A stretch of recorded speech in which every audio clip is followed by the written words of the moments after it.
Hola chicos, ¿cómo están? Gusto de saludarles. Le habla el profe Raúl.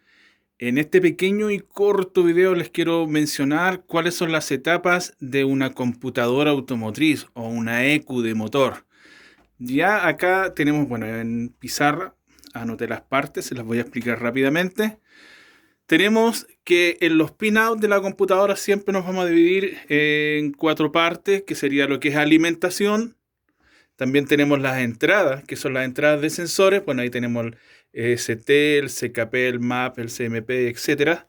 Tenemos salidas, que son salidas de potencia, y las salidas de comunicación. Nuestro pinout de la computadora entonces estaría dividido en cuatro partes: alimentación, entradas, salidas y comunicación. Luego hacia adentro, los bloques que podemos observar, tendremos, perdón, el bloque más importante, uno de los más importantes, que es la alimentación, pero es la fuente de regulación, porque por esta entrada, la entrada de alimentación, nos van a llegar los 12 volts de la batería, los cuales, dependiendo si es una computadora a gasolina o diésel, tendremos una fuente de 12 voltios, y como es de regulación, entre los 12 voltios, pero nos baja a 5 voltios para lo que son sensores, pero también para todos los procesos que tiene internamente la computadora. Luego, la fuente de alimentación alimenta a la etapa de procesamiento. En la etapa de procesamiento tenemos tanto las memorias, memoria EEPROM, memoria flash, el procesador o microcontrolador, dependiendo.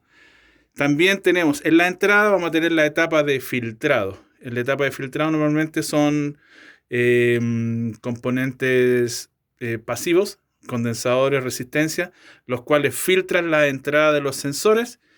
Hay sensores que son análogos, otros son sensores digitales, y esos van a llegar a un conversor análogo digital. Las señales que son digitales, bueno, van a pasar por aquí tranquilamente hacia el procesamiento, pero las señales que son de analógicas van a pasar por este conversor análogo digital, donde van a entrar como análogas, pero van a salir digital para llevar la información a la etapa de procesamiento.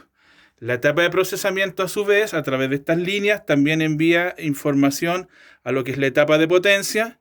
Y en la etapa de potencia nos vamos a encontrar con los smart drive, con los drivers, con transistores MOSFET, FET y GBT, que son los transistores para poder controlar las cargas inductivas que vamos a tener en la etapa de salida de actuadores, como los inyectores, como la bobina de alta tensión, como algunos relés, etcétera.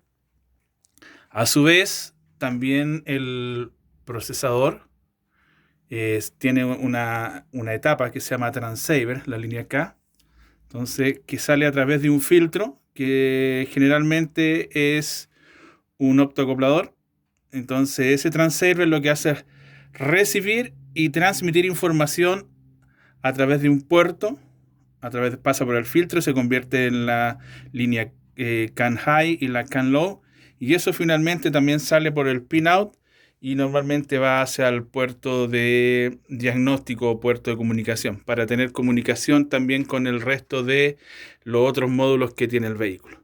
Este es para los vehículos que son bencineros. Estas serían todas las etapas. Como dije, la fuente de regulación, filtrado, procesamiento, conversor análogo digital, el transceiver junto con su filtro y la etapa de potencia.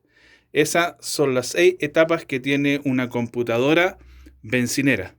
Pero ¿qué pasa con la computadora diésel? A la computadora diésel le vamos a agregar una etapa más.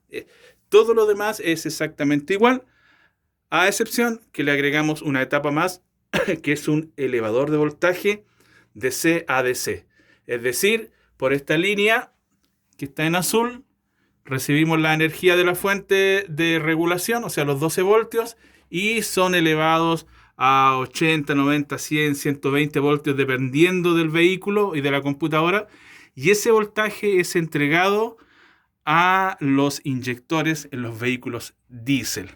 Además tienen sus líneas, estas líneas que están en rojo, que también el procesador o la etapa de procesamiento controla esta etapa para poder entregar los pulsos de inyectores en el momento que corresponde, de acuerdo al programa interno o firmware que tiene en este caso el procesador.